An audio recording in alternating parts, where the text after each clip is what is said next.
aí, galera, beleza? Como é que vocês estão, meus amigos? Hoje é segunda-feira, uma nova semana se inicia e a gente já tem muita coisa pra comentar no vídeo de hoje. O primeiro tema já tá aqui, tá? Quero mostrar pra vocês as falas do Humberto Costa, senador petista, sobre o Dilma e a CPMI. Já vamos abrir falando sobre isso. Quero também mostrar o que o Dilma falou do Rui Costa. Falar sobre Bolsonaro possivelmente inelegível, isso é um ponto, uma nota que saiu no Globo. E pegando esse gancho, eu vou mostrar pra vocês o quão absurdo a Globo consegue ser no que diz respeito à desinformação e manipulação de mentes. Eles me soltaram a nota hoje que eu fiquei, assim, de boca aberta, porque eles negam o que eles já escreveram no passado. Isso eu já vou entender. Depois eu quero falar do caso do Nicolas, mais uma vez abordando coisas que eu acho que seguem por um caminho que não vem sendo muito explorado. Quero até mostrar para vocês um relatório secreto, produzido por uma turminha do barulho, que envolve até o Nicolas também, mais algumas coisinhas. Depois vamos falar do Dilma com as mãozinhas... Eu adoro essa foto do Dilma com as mãozinhas juntas, porque é o estado do atual governo, né? Ele não sai do lugar, tá sempre preocupado, tá sempre com medo, e o medo é real porque a economia segue num ritmo que eu acho que nenhum brasileiro está contente. Tem algumas notícias sobre isso, que envolvem desde Banco Central até uma análise bem interessante da turma do Metrópolis, que, acredite se quiserem, deram os méritos ao governo Bolsonaro. Mais do que isso, eles falam que Bolsonaro deixou um problema gigantesco para o Dilma, porque Bolsonaro entregou bons resultados na economia. Vocês vão entender. E aí, a Miriam então apareceu no dia de ontem, né, passando aquele pano, tentando falar algumas besteiras, e eu quero mostrar para vocês uma notícia que, a depender do dia de hoje, inclusive, podemos ver muitas mudanças ao redor do planeta. Você já vai entender. Depois tem algumas pautas diversas ligadas ao governo do Dilma, seja na área da saúde, na área do meio ambiente, na área social também, que se encaixa ali no tema ESG. Quero mostrar para vocês, acho que dá para comentar alguma coisa, mas vamos, que tem muita coisa e vejam só. O senador Humberto Costa, ele concedeu entrevista para o Poder 360. Se não tivesse aqui entre aspas, que era a fala do senador, até eu ia questionar se ele realmente falou isso, né, durante a entrevista. Mas tá ali, ó. Lula investirá pesadamente contra a CPI do dia 8. Abre aspas. O governo vai investir pesadamente. O cara fala isso sem nenhum pudor. Não, vai investir pesadamente, para que os parlamentares sejam convencidos de que não é o melhor caminho. E se o instrumento for retirado das assinaturas, que assim se faça. Tu já imaginou isso? O que é que o governo vai fazer? Quais ferramentas serão utilizadas, né? Investir pesadamente. Isso daí acaba por configurar, né, um cenário que a direita vem apontando, que o governo não teria interesse, ou talvez tivesse com algum tipo de receio, caso a CPI saia do papel. Vamos esperar para ver. Além disso, ele falou sobre diversas coisas ao longo da entrevista. O Poder 360 fez até um resumo, mas do resumo todo que eles fizeram, tem uns mais de 10 tópicos. 2 chamaram muita a minha atenção, inclusive os 2 primeiros itens. Humberto Costa, do PT, o PT, falou sobre uma constituinte para a reforma política. O Brasil precisa o mais urgentemente possível de reforma política, talvez uma constituinte exclusiva, uma nova constituição. Porque é muito difícil para o governo construir maioria num país como é o Brasil, com esse sistema de coalizão. Quando a gente pensa no que governos de esquerda já fizeram ao redor do planeta para se perpetuarem no poder, assim, diversos optaram por esse caminho, né? Para passar aquele verniz de democracia através de uma nova Constituição, né? Fizeram algumas mudanças para ficar para sempre. Aí fala, ó, sobre o presidencialismo de coalizão. Essa afirmação acho que está imprecisa. O Dilma teve no primeiro turno 50% dos votos mais alguma coisa. Bom, se ele tivesse 50% mais alguma coisa, podia ser mais um. Ele estaria eleito, não? Eu não sei que matemática, talvez tenha alguma matemática, mas quando eu paro e penso que 50% mais uma pessoa está eleita, acho que alguma coisa aconteceu. Enfim, e o partido dele não chegou a fazer 80 parlamentares. Isso é um problema que nós temos no nosso sistema político e que precisa ser objeto de uma reforma. Será que ele quer reduzir de forma exponencial a quantidade de partidos, que é exatamente o que já está acontecendo, para forçar que toda a esquerda seja subalterna ao PT? Olha como isso também se encaixa com o movimento que o com o PSB de bola, que é o do Alckmin, junto com o PDT e o Solidariedade, estão fazendo, de tentar criar uma federação, inclusive tentar fazer, né, um contraponto à hegemonia do PT perante a esquerda. Que o pessoal já está seguindo o caminho dele e o pessoal vai continuar crescendo. Você vê, né? Olha quais são as preocupações dos petistas. Mas vamos continuar. O Dilma estava lá no evento, falou que o Rui Costa é a minha Dilma de calças. A Dilma era ministra da Casa Civil e depois foi alçada a candidata a sucedê-lo. E sucedeu ele, né? Será que o Dilma já está falando que o Rui Costa será o seu sucessor? Muita gente começou a se questionar sobre isso, né? O que estaria por trás dessas falas. Mas enfim, vamos prestar atenção. Agora vamos lá. Isso aqui que a gente agora tem muita coisa para falar. Tem muito pano para manga. E falar da Globo tem sempre um gostinho especial. Mas vamos por partes. Ontem de manhã, o Lauro Jardim me solta essa nota. O constrangimento que Bolsonaro ainda pode causar à Corte Eleitoral, segundo um ministro, né, da Corte Suprema. Pelo menos, um ministro supõe que quando Bolsonaro voltar ao Brasil, ele poderá arrastar multidões em suas aparições públicas e que isso poderia causar algum tipo de constrangimento, né, na Corte, no julgamento de sua inelegibilidade. Ponto. Isso daí é a parte que menos interessa. A parte mais importante da notícia, e talvez pudesse ser com a manchete diferente, porque a frase final é o seguinte: ainda assim, prevê que essa deve ser a tendência da Corte Eleitoral. Ou seja, qual a tendência? A tendência é que Bolsonaro fique inelegível. É o que o Globo teve aí para falar. Guarda isso. Hoje de manhã, hoje de manhã, 4h30 da manhã, e aí vocês vão ver, essa é a típica notícia que ela não precisa de um olhar apurado. Essa notícia precisa de uma memória. Uma memória que funcione, precisa ser uma memória muito aguçada. A Maiara Muniz, às 4h30 da manhã de hoje, me solta a seguinte manchete. De olho em trocas na Corte Eleitoral, defesa de Bolsonaro tenta empurrar julgamento que pode torná-lo inelegível. Será? Aí o subtítulo. Advogados do ex-presidente avaliam que mudanças na composição podem gerar cenário mais favorável depois do segundo semestre para análise da ação sobre ataques. A defesa de Jair Bolsonaro trabalha. Esse é o primeiro parágrafo. Depois disso, não tem mais nenhuma informação sobre a defesa de Bolsonaro. Eu acho muito difícil. Vocês acreditam que algum advogado de Bolsonaro conversou com a Maiara?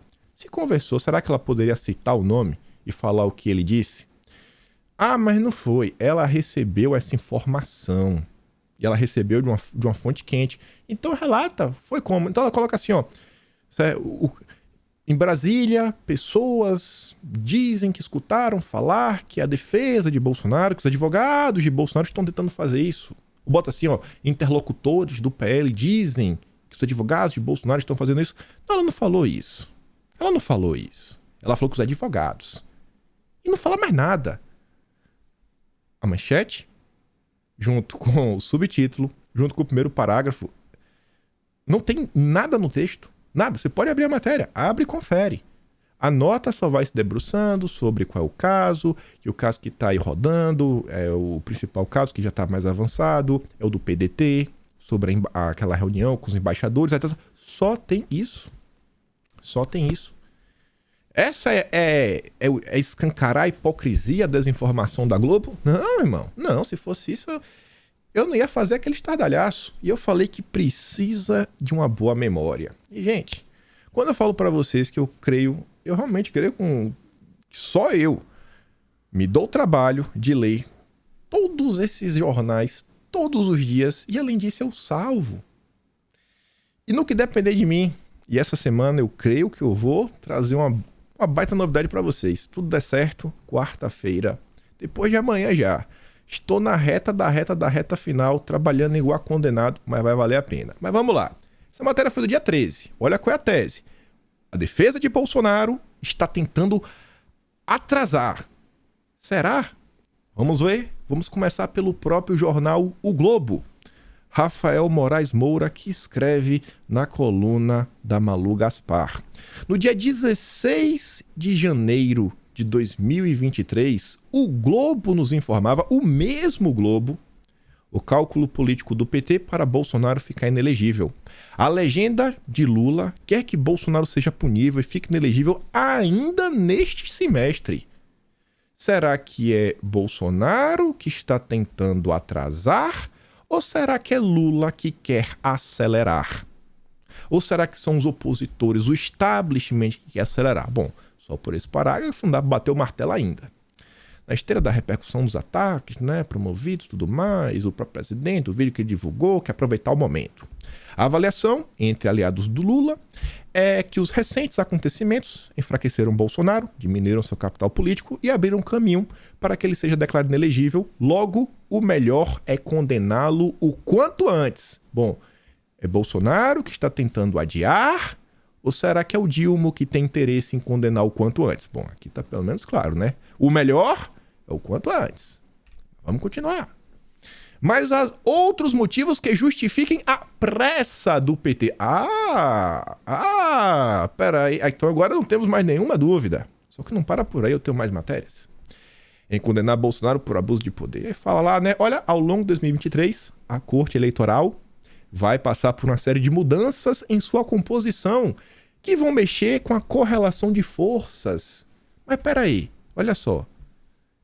O Globo agora, contando com a falta de memória das pessoas, está falando que é Bolsonaro que tem o interesse em atrasar pela composição.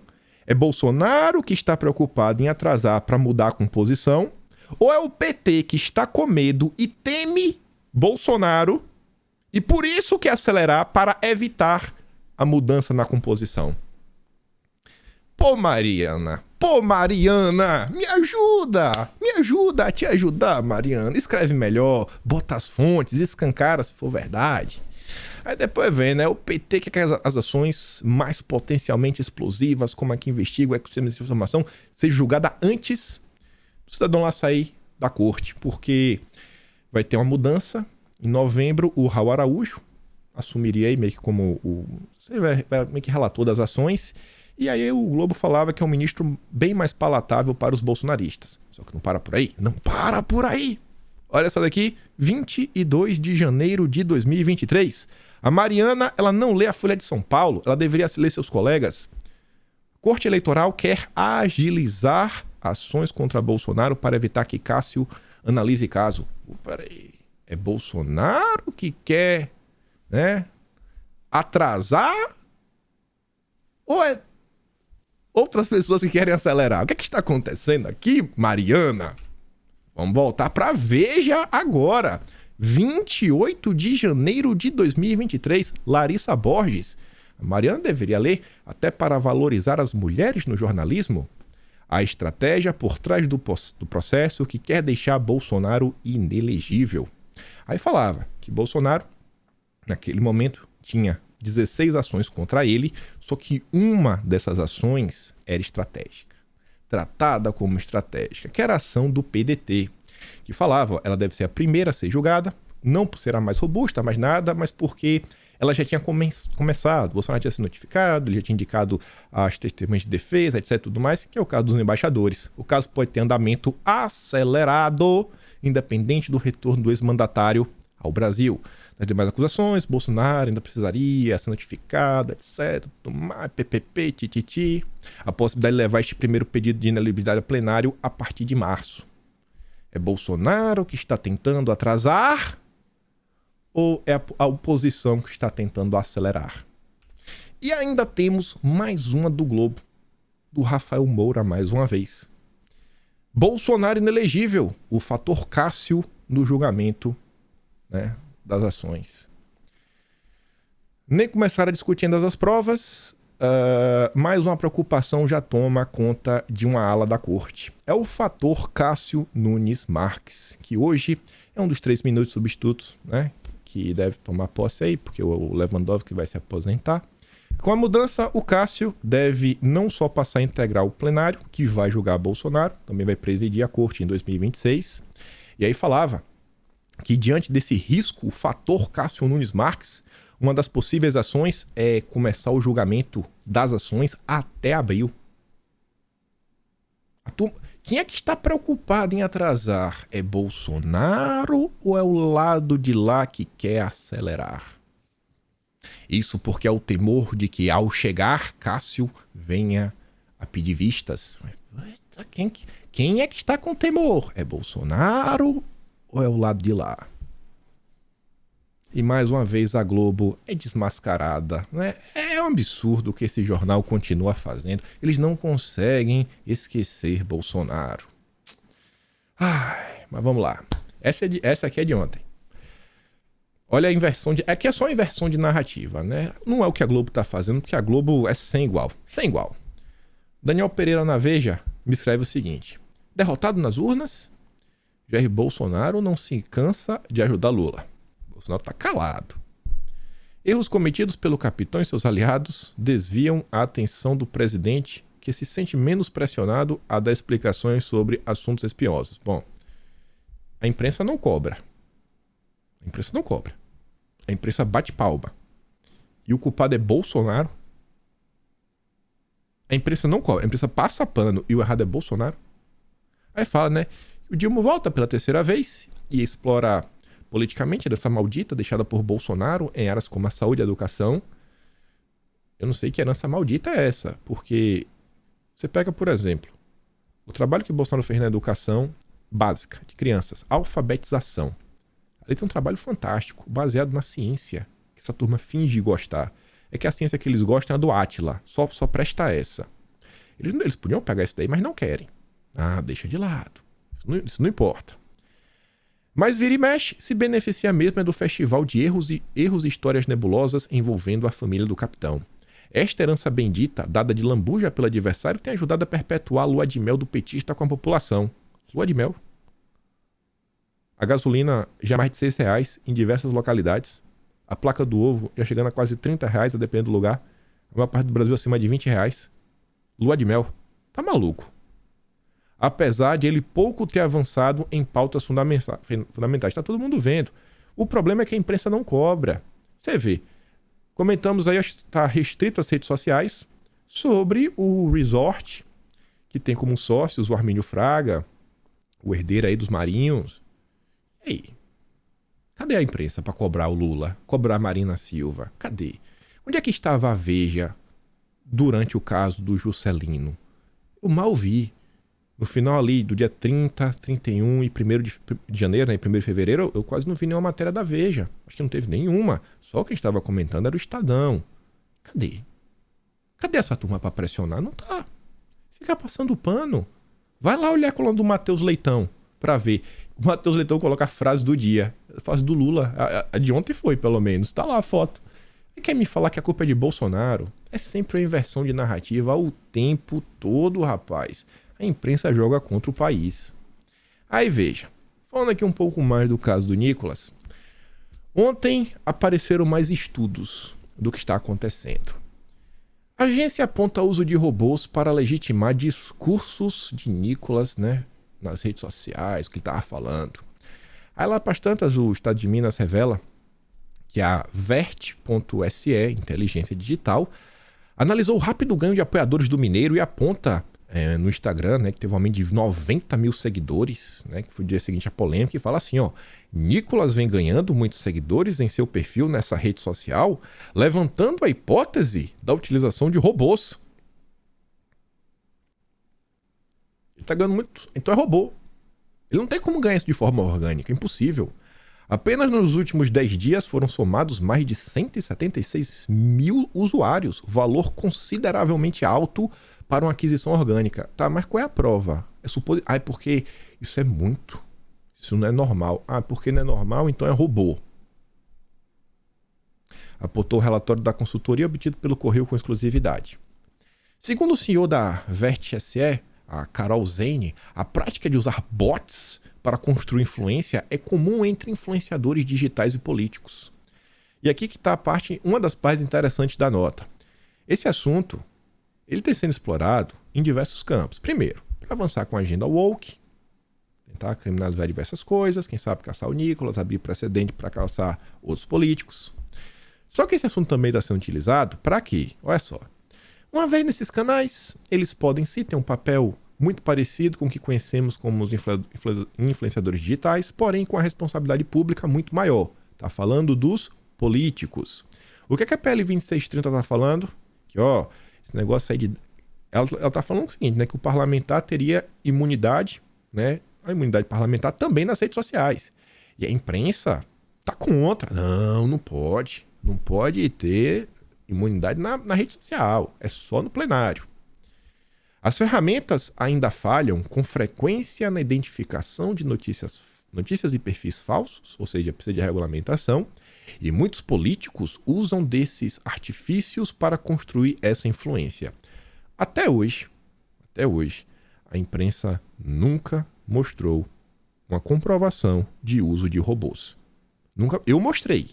Eu tenho um vídeo, eu provei por A mais B que se tratava de um software automatizado de respostas. Era o robô do Moro. Esse tá provado. O que a imprensa teve um dia foi mostrar que, olha, tinha um assessor que tinha 3 contas, tá? Mas ele gerenciava as contas, era um ser humano. Ele só tinha 3 contas diferentes. É crime você ter 3 contas diferentes, só pode ter uma. Só uma. E tem que ser do seu nome. Você não pode criar, sei lá, Bolsonaro Zoeiro. Isso é um crime. Isso que eu saiba, não é. Eu quero saber qual o bot, qual o robô.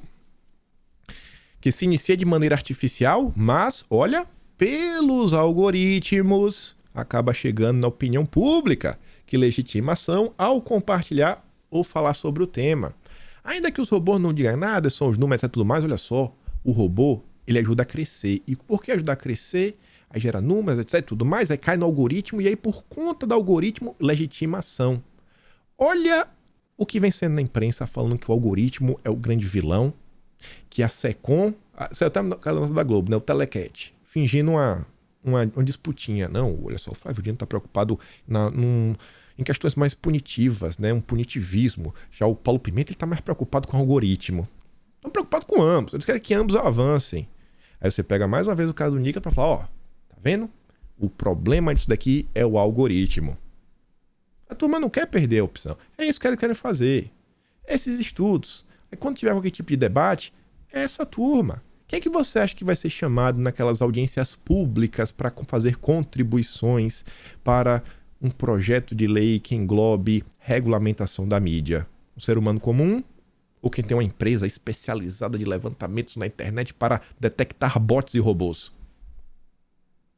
É isso que está rolando por trás. Levantamento de outra empresa do ramo, a MEP, também aponta uso de... Esse aqui é melhor. Não fala robôs. Essa daqui fala talvez o cara falou, eu não consigo, eu não vou descer a esse ponto de falar que são robôs. Então eu vou falar que são perfis suspeitos. Na base de apoio de seguidores de Nicolas e de postagens nas redes sociais. A empresa verificou ainda que, além dos perfis falsos, páginas de direita ligadas ao bolsonarismo e políticos de direita promoveram as postagens a favor do parlamentar. Nossa, é um crime. A direita compartilhou um vídeo de alguém da direita. Abre aspas. Entre os diversos públicos que se manifestaram nas redes sociais, a maioria condenou o discurso transfóbico do Nicolas. Somente perfis suspeitos e opinião pública de direita bolsonarista defenderam o deputado, mostrou o relatório. Ou seja, em todo o Brasil, apenas 2 grupos apoiaram o Nicolas. Os bolsonaristas e os suspeitos. Então, se você acha que o que o Nicolas fez faz algum sentido, ou você é suspeito ou você é bolsonarista. Escolha o seu lado. Não que o bolsonarista não seja suspeito para essa turma, né? É porque suspeito ainda tem aquele... Acho que assim, ele ainda dá o ar da dúvida. Talvez ele seja inocente. Mas o bolsonarista, para essa galera, é criminoso, é culpado. Então, esse não é mais suspeito, já é culpado. Já pode botar na cadeia. O suspeito talvez possa se salvar. Talvez ele curtiu sem querer. Essa é a imprensa. Esses são os nossos especialistas. Mas vamos lá que tem mais coisa. Mesmo com a hipótese de uso de robôs e perfis suspeitos, o repúdio às falas de Nicolas foi majoritário. Sério. Majoritário. No levantamento da Vértice, por exemplo, as palavras cassação, blá blá blá, apareceram repetidas vezes, além de termos negativos como crime, o que, segundo o texto, mostra um claro sinal da repercussão negativa, tá? E quais foram os termos utilizados para mostrar que as pessoas aprovaram?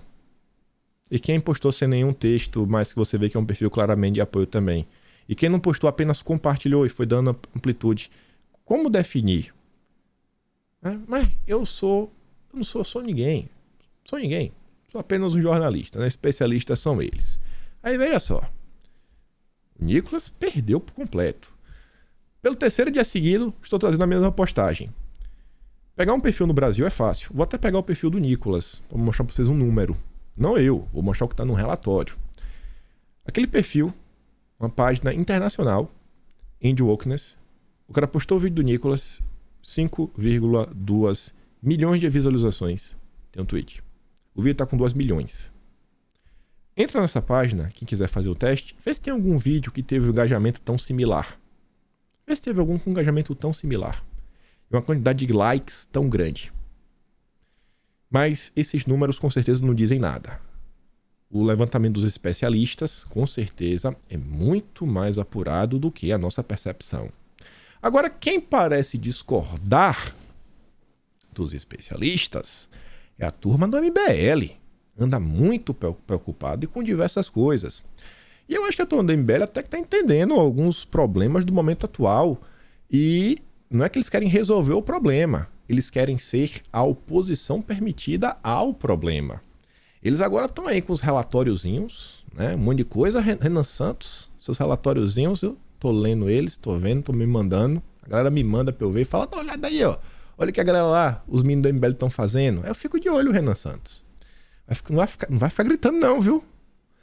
Eu não assisto a live do Renan Santos, mas direto amigo meu assiste. Ele fala, rapaz, o cara te xingou de novo hoje. Fala de tu. Eu falo, rapaz, não sei o que é. Deve ter algum amor retraído por mim.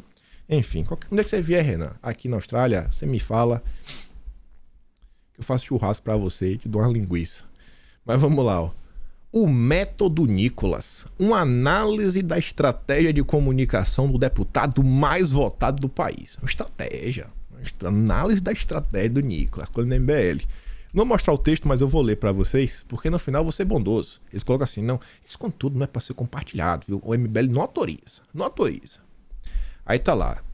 Eles vão relatando várias coisas, né? Eles fazem primeiro uma visão geral do caso. Depois eles começam a abordar sobre moralismo evangélico para falar que, olha só, hoje no Brasil tem um grupo que não dá para deixar de lado. São os evangélicos. Eles mostram lá, traz um gráfico, né, mostrando que está crescendo e que em breve vai ser a maioria da população. Ou seja, pode esperar o MBL começar a fazer acenos para os cristãos, mesmo sentando no colo dos comunistas, como foi a parceria aí do Kataguiri, com a turminha lá do PSOL, com a turma desses partidos todos. Enfim, pode esperar, vão começar até na igreja, não duvide não. Depois eles começam a tratar de um tema que eles falam sobre a cruzada anti-woke, e que eles falam que hoje no Brasil, e no mundo na verdade, a gente está passando por esse momento. Existe sim uma crescente nesse tema, existe um avanço. Tem até um pedaço aqui, deixa eu ver aqui onde é que... Deixa eu ver se eu consigo achar aqui de forma fácil.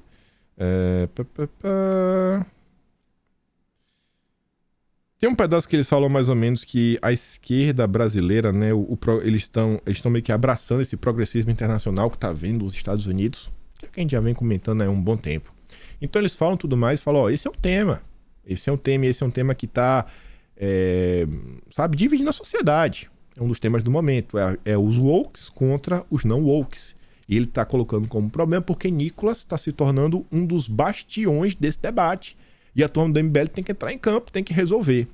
Aí lá para as tantas, discordando da turma lá das análises dos especialistas, a turma do MBL fala o seguinte, ó, esta semana foi marcada por uma repercussão colossal do deputado na imprensa. Repercussão colossal, né? Então, mas com certeza de todo mundo contra. A MBL diz, a mensagem foi clara e possuía um quê de razão, pois expõe a controvérsia de falta de definição da esquerda para o que deve ser considerado de fato uma mulher. O tiro foi certeiro, atingiu todas as frentes. Aí diz que o post do Nicolas atingiu o público essencialmente bolsonarista, os evangélicos, os conservadores desafetos da cultura woke e o homem comum, que acham uma aberração a ideia que qualquer um bababá, né? Então, a turma tá falando que concordou. E aí a turma do MBL coloca aqui o tweet do Nicolas, uma postagem no Instagram, é um Reels, que nesse momento aqui do print dele está com 1.551.183 likes. Então acho que a postagem do Nicolas, ela rendeu muito, né? Ela circulou bastante. Eu acho muito difícil que assim, a maior parte da sociedade, né, de forma majoritária, tenha ficado contra o deputado. Mas deixa lá, né? Os especialistas acreditarem no que eles quiserem. E aí no final, aqui no final que tá a parte, eles falam o seguinte, hoje a esquerda está renovada, voltou ao poder e pretende continuar copiando a agenda progressista norte-americana, que é essencialmente disruptiva e faccionalista. Quem melhor soubesse comunicar com as massas a respeito das intentonas esquerdistas terá protagonismo nas próximas eleições e poderá influenciar diretamente no futuro do país. Esse é o primeiro parágrafo da conclusão deles. Vocês estão entendendo o que está acontecendo? É isso. É a disputa pelo poder. Gente, pega aquele editorial que acho que eu comentei no vídeo de ontem. O Estadão falando sobre frente ampla. Temos que nos unir frente ampla. Tu consegue ver a turma do MDB da Simone Tebet são wokes. Eles são os wokes. Mais do que o PT nesse momento. O PT não tem que aprender. Tá aprendendo. O Dilma tá aprendendo. Tá indo lá pros Estados Unidos tomar, né, um curso direto com o BD pra ver se pega no tranco. Tá fazendo tudo que pedem. Simone Tebet te dá aula. Você pega a turma do PSDB, é a mesma coisa. Tá maluco, pô. Tá de brincadeira. A turma tá aí. O tempo passa, o tempo voa. Até aquela do Matheus Leitão. A sociedade continua a mesma coisa. Falam de Bolsonaro, mas a popularidade de Bolsonaro não cai. Por quê? Porque o povo acordou. O povo acordou. A imprensa pode bater, pode falar. A turma vai ver. Até se apontar uma coisa do Bolsonaro, fala, beleza, a gente entendeu, pô, isso aqui, beleza, tá errado. A gente não concorda. Mas e aí? Acho que a gente vai apoiar o quê? A gente que tá aqui na direita, que temos valores, acreditamos na família, né? Muitos de nós cristãos, que viu o que toda essa turma fez, que viu que essa turma apoiou o PT, fez o L e que não foi por causa que a democracia... Não foi. Vocês acham que vai fazer o quê? Agora vai pra Simone Tebet. Tá de brincadeira. A raiva dessa galera é porque a população acordou. Tanto que querem agora regulamentar a imprensa e fazer diversas outras coisas. É isso que tá acontecendo, gente. É o ódio por não ter o mesmo engajamento que eles tinham no passado. Quando a única coisa que você podia fazer é ter o controle para mudar de canal. Mas que a narrativa era toda a mesma. E no máximo você podia reclamar pro seu marido, sua esposa, pros seus filhos, sei lá, seu pai, sua mãe, se ainda mora com você, um tio, um agregado. E era isso. No máximo levar pro lugar de trabalho. Para não ser muito chato, né? Que às vezes na empresa não é lugar de ficar discutindo isso. Aí você vê, olha aí, olha os wokes. Onde é que tava a Guajajara? Nos Estados Unidos. Ela tá lá em Roraima, tomando conta dos Yanomami? Não, tá nos Estados Unidos, recebendo um prêmio do Leonardo DiCaprio. DiCaprio homenageou a ministra dos povos indígenas durante o evento pré-Oscar, o Green Carpet Fashion Awards. Ela fez questão de postar lá no Instagram dela. Ganhei o prêmio. Eita, Leonardo. Só faltou ganhar um beijo. Perguntar pra ela, falar, Soninha, você prefere o prêmio ou um beijo do Léo? Não sei, viu? Acho que ela preferiu o prêmio, com certeza, né? Pelo trabalho de ministra. Outra coisa aqui, ó. Randolph compartilhando a Gleice, né? A Gleice, na verdade, está divulgando os senadores da época da CPI da pandemia e fala, ó, com nossos amigos e companheiros, agora escribas. Randolph e Humberto Costa, no lançamento do livro A Política contra a pandemia, né, que relata os bastidores da CPI. Parabéns pelo trabalho e pela atuação contundente na CPI que desmascarou o Geno.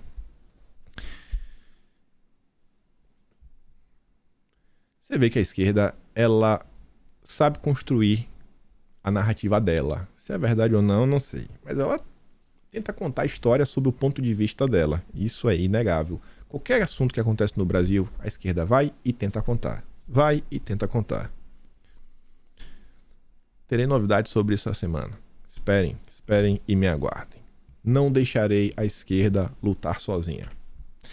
Mas vamos continuar. Vamos continuar, que a vida do Dilma continua com muitos problemas, obviamente, no âmbito da economia, né? O Estadão fala o seguinte, que o Banco Central pergunta sobre pontos de atenção no crédito e efeito de reoneração em pesquisa pré-Copom, né? Vem cá. Essa questão da gasolina, será que impactou, não impactou? Que tem que ver, né? Se vai ou não vai abaixar a taxa de juros. Algumas instituições financeiras já começaram a antecipar o cenário de corte da taxa Selic, citando o risco de uma crise de crédito. A turma, possivelmente, a gente vai ver os juros baixar, não porque a inflação foi contida, mas porque segurar os juros altos vai ser pior para a economia. É o pior cenário que tinha. É uma economia já em desaceleração devido ao aperto monetário bastante significativo. Para alguns economistas, poderia ser um aceno técnico e não político do BC ao governo. Exatamente. Não está baixando para agradar o governo, não é porque ele pediu, porque tem responsabilidade fiscal. Não, é um aceno técnico. Fala, cara, vocês nos forçaram a baixar os juros porque a economia está quebrando. É tipo isso. É melhor tentar salvar a economia e largar a inflação de lado do que qualquer outra coisa. No questionário pré-Copom, o Banco Central também pede o impacto da reoneração parcial de combustíveis anunciada pelo governo, assim como possíveis outras medidas que reverteriam a redução de impostos realizados no ano passado, como que limitou a alíquota do ICMS praticada pelos estados sobre itens essenciais. O Banco Central pergunta o efeito potencial sobre o IPCA, Índice Oficial de Inflação de 2023, e o que já está contemplado nas estimativas dos analistas participantes. No âmbito inflacionário, a autoridade também pergunta como têm sido as projeções da inflação para o ano 2023, para o ano 2024. Também a pedido do PIB, para saber como é que está o PIB, né, para esse ano e para o ano que vem. No cenário externo, o Banco Central quer saber as previsões para o PIB e as inflações dos comunas, Estados Unidos e zona do euro. A gente vai falar um pouco sobre isso. Assim como os riscos para esses indicadores, a evolução ambiente deste último compõe as estimativas para a taxa de juros americana. O questionário pede ainda projeções para balanço de pagamentos e para as variáveis fiscais do país, além de avaliação sobre o aumento do cenário fiscal desde o Copom de fevereiro, se piorou, melhorou ou continuou relativamente estável, que é para tentar tomar uma decisão. Imagina, recebe a sinalização que a inflação está subindo, que o fiscal está se deteriorando, mas ao mesmo passo o PIB está numa desaceleração absurda. E aí vai fazer o quê? Deixa a economia colapsar ou vai impulsionar ainda mais a inflação? Governo Dilma, né? Governo Dilma. Aí, como eu falei para vocês, a turma do Metrópolis escreveu uma nota, de colocar ali a logo, que inclusive reconhece os feitos do governo Bolsonaro e fala do problema que ele está deixando pro Dilma. E é um problema que é um problema de comparação. Você vai ver, ó, os números da economia que pressionam o Dilma no início de mandato. A preocupação dele com os juros é política. Ele quer entregar algum resultado positivo na economia ainda em 2023 para melhorar sua popularidade, que já está derretendo. O Dilma 3, né, é eleitoralmente muito mais fraco do que os dois primeiros. Essa não será uma missão simples. Aí vem, ó, apesar do expansionismo fiscal, da pandemia, dos gastos, disso, daquilo, outro, até tudo mais, Bolsonaro entregou números positivos na economia. E a gente vai voltar nesse expansionismo fiscal, né? Apesar do expansionismo, você vai ver o que ela vai falar depois. O desemprego encerrou dezembro do ano passado em 9,3%, a menor taxa desde 2015. Ano em que, vale lembrar, né, a cadeira era ocupada pela Dilma. uma redução significativa na comparação com a taxa de desocupação, chegou a beirar 15% com a desaceleração da economia durante a pandemia. O mercado de trabalho foi impulsionado principalmente pela retomada do setor de serviços, com o fim das medidas sanitárias de restrição e isolamento. E lembra de uma coisa, lembra que o governo promoveu diversos programas para tentar auxiliar principalmente essa turma dos serviços e também os empresários para evitar o fechamento. Dados do CAGED, que acompanha a criação de vagas, mostram a criação de 2 milhões de empregos em 2022. Apenas os serviços e comércio geraram 1,5 milhão. Tais números também apareceram nos dados do PIB. Em 2022, a economia brasileira cresceu quase 3%. O setor de serviços cresceu acima da média, com contribuição de 4,2% para o resultado geral. Abre aspas. Do lado da demanda, o consumo das famílias foi beneficiado pelo impulso fiscal, ou seja, pelo Aumento Brasil, né? Obrigado, Bolsonaro. Redução dos preços dos combustíveis. Obrigado, Bolsonaro. Redução de impostos. Obrigado, Bolsonaro. E pelo recuo da inflação, que foi devido principalmente a essas questões que reduziram os impostos, que acarretaram na redução da inflação. Então, obrigado, Bolsonaro, mais uma vez. Observa o David Becker, chefe da economia para o Brasil e de estratégia para a América Latina do Banco BS, em relatório. A inflação, embora ainda esteja acima da meta estipulada pelo Banco Central, também deu uma trégua. Os índices de preço fecharam em 2021 com 10% e recuaram para 6% no ano passado, ficando inclusive abaixo da inflação americana. Não está na meta, mas está abaixo da inflação americana. Primeira vez na história. Nem lembro quando foi que aconteceu antes. Preocupação com juros e Auxílio Brasil. Ó. Aí, veja agora. O Metrópolis tenta atacar, mas não tem como. A realidade se impõe. Apesar do expansionismo eleitoreiro, apesar disso, o governo Bolsonaro conseguiu entregar um superávit. Ah, mas ele gastou... mas ele entregou um superávit primário, viu? Diferença entre receitas e despesas de 57 bilhões, o que equivale a 0,5% do PIB em 2022. Apesar disso, ele entregou um superávit, viu? Quase 60 bilhões. O Brasil não registrava um saldo positivo nesse indicador desde 2013, o que significa que durante 9 anos o governo não conseguiu ter receita suficiente para reduzir a dívida. Bolsonaro é o primeiro governo que entrega com a dívida menor do que quando entrou. Parabéns, Bolsonaro. Parabéns, Jair. Em 2023, o quadro tende a ser diferente. Óbvio, porque é o Dilma. O superávit de 2022 foi gerido principalmente por aumento de receitas excepcionais, em especial trazidas pela produção e exportação de petróleo e minério. Bom, o Haddad quer taxar, né, a exportação do petróleo, aí realmente complica. E minério não é SG, né? O minério não é SG. Essa turma vai contra os garimpeiros. Os garimpeiros são criminosos. Então, é meio complicado. Fora que é questão de commodities. Mas enfim, você dá pra ver como é diferente, né? Ambos os governos é água e óleo, não se misturam. Não é óleo queimado, né? Queimado não serve mais pra nada. Ainda fala que é o seguinte, que a Petrobras distribuiu ao governo um dividendo recorde de mais de 60 bilhões. O governo também é acionista, também recebe dividendos. Com a desvalorização do petróleo e do minério, e com a intenção do desgoverno de reduzir os dividendos distribuídos pela Petrobras, a arrecadação extraordinária deve ser substancialmente menor neste ano. Isso coloca em risco a trajetória fiscal e o próprio pagamento do Auxílio Brasil. Parabéns, Dilma. A distribuição do benefício, que foi uma bandeira da eleição tanto de Bolsonaro quanto do Dilma, pode garantir ao atual presidente não só mais pluralidade, como fôlego extra para a economia brasileira, que já mostrava sinais de desaceleração no final de 2022. Porque as pessoas viram que o Dilma venceu. E aí todo mundo perdeu a esperança no país. Todo mundo não. A grande parte da sociedade. A questão é que, com o estouro do teto fiscal, sem indicação de uma regra, até agora não tem a âncora fiscal do Haddad, o mercado está demonstrando preocupação com o descontrole de despesas do governo. Caso não haja um equilíbrio, a perspectiva é de uma alta na inflação que deve pressionar os juros. Com a Selic mais alta, o ritmo de crescimento da economia deve diminuir, causando impacto negativo na popularidade do Dilma. A expectativa da equipe do petista é que o anúncio do novo arcabouço fiscal seja suficiente, mas vai depender dessa regra.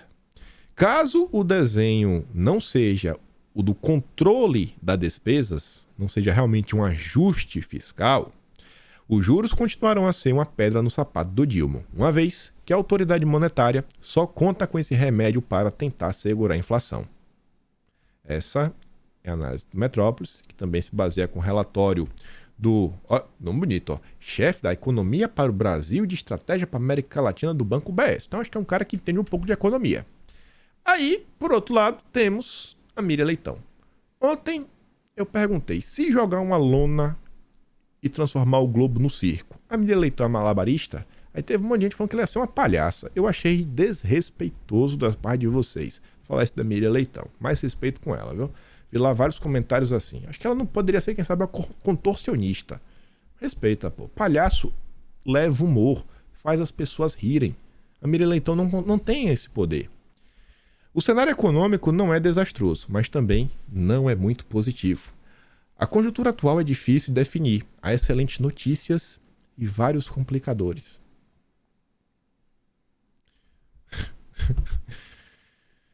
Excelentes notícias e vários complicadores, É difícil definir uma conjuntura como a atual. Há excelentes notícias e vários complicadores, né? Ela começa assim. A inflação de alimentos está caindo, tá? E os preços de grão e carne já estão baixando 1%. A carne, né? E momentâneo, porque é aquele, né, questão lá da vaca louca. Só que, apesar do número ruim do IPCA de fevereiro, né, a inflação como um todo tá aumentando, né, Miriam? Então não vem com esse papo aí da carne, né? O maior são 1%.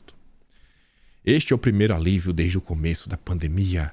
Arroz e feijão, no entanto, permanecerão altos. Ah, tá, O PIB vai desacelerar e crescer 1% este ano, mas tem chance de subir no ano que vem.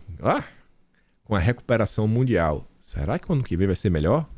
Veja como são as coisas. No governo Bolsonaro era só pedrada. No governo Dilma, não critica agora não. Ano que vem melhora. Confia. O juros estão elevados. Fala um monte de loucura lá, né? Ainda teve que fazer a questão da gasolina aumentar, né? Para resolver o problema da queda forçada imposta pelo governo Bolsonaro. Pô, eu jurava que essa questão do ICMS tinha passado pela Câmara, pelo Legislativo. Eu jurava, mas eu acho que eu estou errado. Eu tinha quase certeza, mas tudo bem. Ele acha que se o governo confirmar uma política orçamentária, aí um cara lá que está com a Miriam Leitão, que leve o déficit menos de 1% este ano e perto do zero no que vem, como prometido pelo Haddad, e a âncora fiscal for minimamente razoável, o dólar vai para menos de R$5 e o país pode crescer mais no ano que vem. Até porque ele prevê uma retomada da economia dos Estados Unidos em 2024 e da própria Europa. Mas como alerta, tudo vai depender da nova regra fiscal. Nessa semana, ele será apresentado junto com o Dilma. Esquece final. Ele está falando que tudo vai depender, né, dos Estados Unidos e da Europa. Gente, eu não sou especialista em economia. Só que todo mundo que eu conheço, que conhece bastante da área, eu perguntei, irmão, o que é que está acontecendo? Quebrou de vez? Vai ser feito dominó? E a galera tá falando, não dá para saber. Tem que esperar o que vai acontecer nas próximas horas, nos próximos dias. E o que é que está acontecendo? Não sei se vocês vão lembrar um pouco de 2008, que aí o ápice mesmo foi o Lehman Brothers. Quando o Lehman Brothers quebrou, aí começou um efeito dominó, vários bancos quebrando. Nos últimos dias, os Estados Unidos, tá vendo algumas notícias. Primeiro, teve algumas quebras, né? Da FTX lá atrás, uma coisinha aqui, outra colar, negócio de cripto. Depois veio um banco, depois já outro banco. E um desses bancos que quebrou é o Silicon Valley Banks.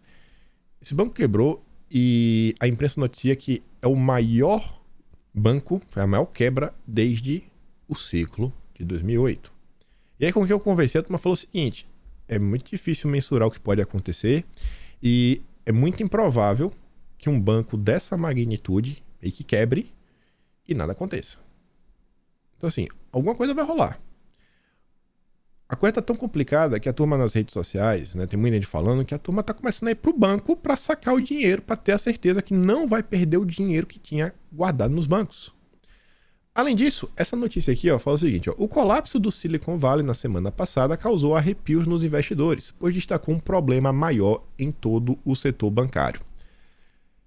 Meio complicado de explicar, mas pense na questão das americanas, que aí o cara faz uma conta na matemática e depois quando vê na contabilidade, tá faltando 20 bilhões, se lembra? Então, a turma fez uma conta, tá faltando 620 bilhões, né? Umas perdas que ainda não foram realizadas. 620 bilhões de dólares, não é de reais. Então, tem um problema grande que está acontecendo nesse momento. Grande de verdade. Olha o cenário internacional. Olha o cenário que o Brasil está vivendo nesse momento. E eu fico perguntando, o que é que vai acontecer nos próximos períodos, né? Espero que o governo americano entre em campo e consiga sanar, porque o governo vai fazer alguma coisa. Vai ter uma reunião, parece que extraordinária, hoje até do Fed, para ver como é que eles vão lidar com o cenário atual. O Leandro Huschel entende muito mais, né? O Leandro Huschel opera no mercado, tem empresa disso daí, né? Tem curso sobre isso daí. Nossa, o Leandro Huschel, eu já vi, ele fala sobre isso na época que ele estudava, um cara que é mais velho que eu, então assim, quando ele estava na faculdade, então deve ter mais de 20 anos que ele já trabalha com isso. Ele fala, o Fed e a FDIC anunciaram algumas horas que todos os depósitos no Silicon Valley estarão disponíveis na segunda. Isso porque a turma está indo lá para sacar o dinheiro. Na mesma nota disseram que não haverá custo para o pagador de impostos. Ansioso para entender a mágica. Tem algo estranho aí. Ontem eu estava passando no Twitter e aí eu vi... Direto eu vi alguma postagem dessa senhora, a Rose News, e ela estava compartilhando o Kim.com. Não lembro se o Kim.com também estava envolvido no Napster lá atrás, que era um compartilhamento de música de graça, né? Piratex. Mas ele era o cara do Mega Upload, que também foi umas batalhas gigantescas aí com diversos setores. E ele fez um comentário que eu achei bem interessante. Ela tinha compartilhado. Ele fala o seguinte, coloque todas as nações vítimas que foram abusadas pelos Estados Unidos em um grupo e você terá uma poderosa ordem multipolar que mudará o mundo. A arrogância, a corrupção e o bullying do governo americano levaram a isso. A União Europeia deve deixar o navio que está afundando e se juntar ao mundo multicêntrico. Olha as discussões que eu venho tentando trazer para mostrar para vocês. Algumas coisas que vêm sendo discutidas, essa questão desse mundo multipolar e como é importante o Brasil saber se posicionar neste momento. Tu acha que o Brasil vai se posicionar para ser um grande país forte, soberano, tentar tirar proveito das mais diversas alas? Olha o que vocês viram aí, que eu dei play em áudio. Que a própria esquerda falando está preocupada com o que o Dilma vem fazendo. Indo lá fazer voto na ONU que não muda nada. Bolsonaro, a turma falava, né? Mas no momento de maior crise, ele soube botar o Brasil em primeiro lugar, garantir fertilizante e garantir muito mais coisas que o Brasil precisava, né? Para que a economia continuasse avançando. Enfim.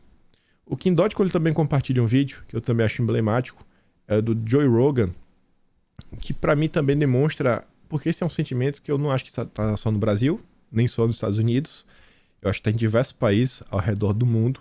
E o Joe Rogan ele está falando, ele fala assim, um pedaço, as pessoas que dirigem nosso país são tolos absolutos. Essas pessoas estão nos colocando à beira de um conflito lá com a Rússia e eu não tenho nenhuma fé neles, e acho que a maioria das pessoas também não.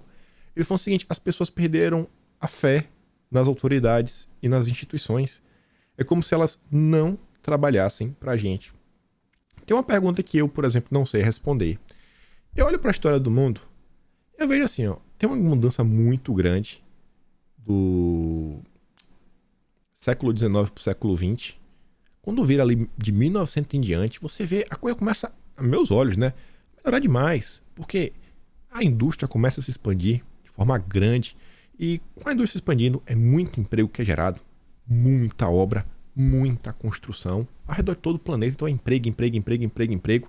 Você tinha uma grande parte da população naquele momento que vivia em fazendas. Não que vivia na fazenda ruim, mas não tinha eletricidade, não tinha nada, não tinha nenhum tipo de luxo, né? Não tinha eletricidade, não tinha geladeira.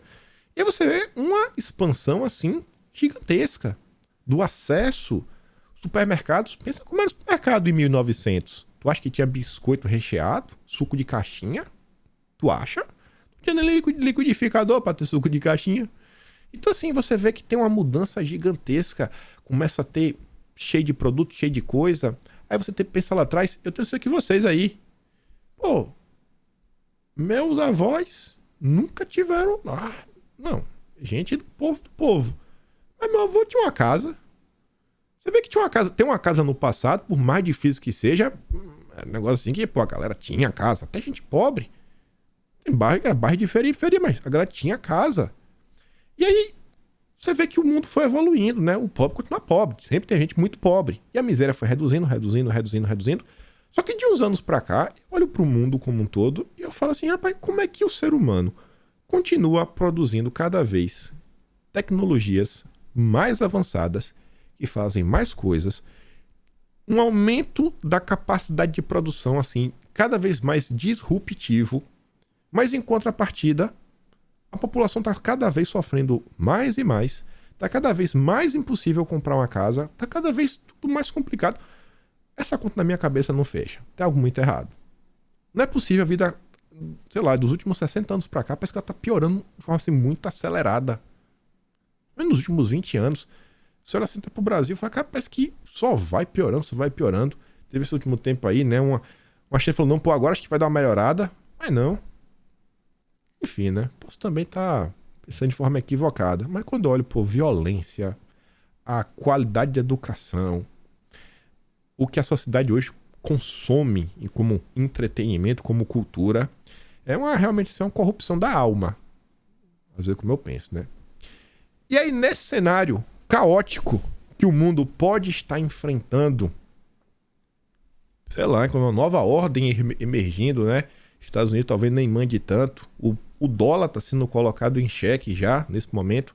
Ontem eu vi um gráfico que mostrava que o PIB do BRICS já teria ultrapassado o PIB americano, o PIB do BRICS.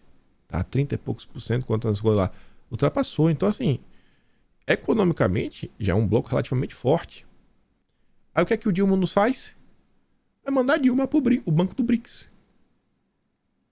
Olha o cenário econômico mundial. Olha o cenário geopolítico internacional.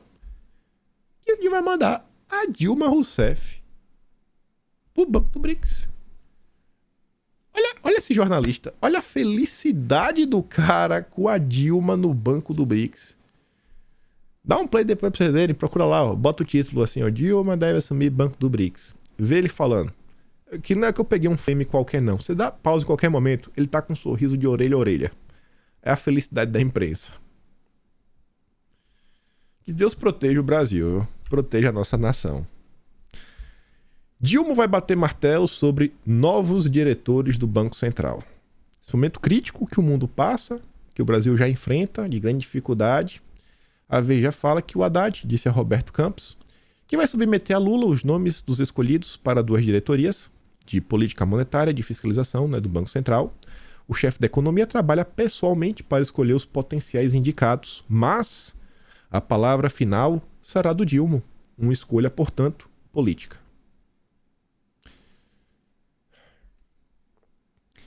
Você vê, né? Nunca aparece notícia assim, ó. Pô, o cara que foi indicado. Você não falar do currículo do cara, mas você falar, sei lá, dos feitos da vida do cara. Pô, esse cara foi responsável por fazer isso, por fazer aquilo outro. É um cara que é apaixonado pelo Brasil, que quer colocar o Brasil em destaque, sabe que tem um plano, tem um projeto. Não, o negócio não é uma escolha política. Escolha política. Escolha política. Não, vai mandar quem? Não, vai mandar o meu amigo. E aqui, é fulano, ciclano, beltrano. Não, vamos valorizar os nossos aliados. Vamos mandar todo mundo do MST pra Conab. É como funciona a carreta furacão. Putz, tinha um monte de assunto aqui ainda pra falar sobre algumas coisas ligadas à agenda ESG, mas só pra mostrar aquelas coisinhas rápidas. No dia de ontem, a UOL, né, o estagiário, coloca uma nota sobre envio da declaração do imposto de renda será liberado na quarta. Olha a imagem que eles utilizaram. O que é que tem a ver uma coisa com a outra? Nada. Aí eles apagaram o tweet, né? Óbvio. Só para comentar isso aqui rápido. Essa aqui é a última, porque as outras eram ainda mais interessantes, que envolvem a Marina, clima e algumas coisas do Ministério da Saúde. Mas vejam só. Governo quer passagem de avião a R$ 200 para aposentados e estudantes. Lá vai.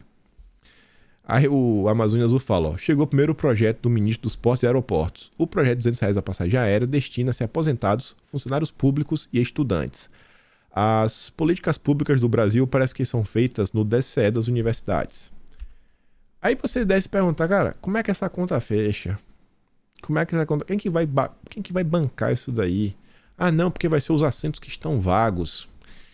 Será que não vai todo mundo ficar então esperando o assento vago para voar e vai deixar de comprar passagem no preço normal, vai tentar conseguir uma carteira de estudante, ou se o cara viaja demais, ele vai se matricular na universidade barata, à distância, só para ter acesso à passagem? Será que vai dar certo? Eu acho que não.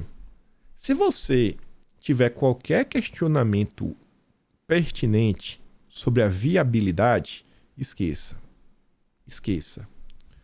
Olha como funciona a lacrosfera brasileira. Bastidores.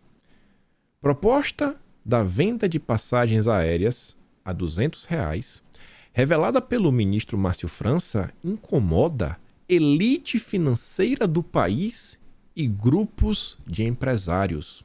E políticos das classes mais altas planejam mobilização contra o projeto. O incômodo é com acesso da classe C ao serviço. Eles não gostam de pobres. Vocês acham mesmo, pessoal, que a insatisfação é por causa disso? Eu já acho que é o contrário. Eu acho assim, ó. Tentem pesquisar quem poderiam ser os empresários que lucrariam com a política dessa. E aí você vai entender, né? O que é que realmente está acontecendo. Enfim. Essa semana terei novidades, tenho certeza. Eu acho que vai ser muito difícil, eu não consigo terminar o que eu tô bolando. Vocês vão saber em breve. Por hora, se gosta do meu trabalho, passa o nome do canal, tem um botão de valeu, tem um pedido na descrição. Acima de tudo, compartilhe esse vídeo. E com fé em Deus, estarei aqui amanhã e quero ver vocês, né? Aquele grande beijo e abraço, tamo juntos. Valeu, meus amigos. Fui!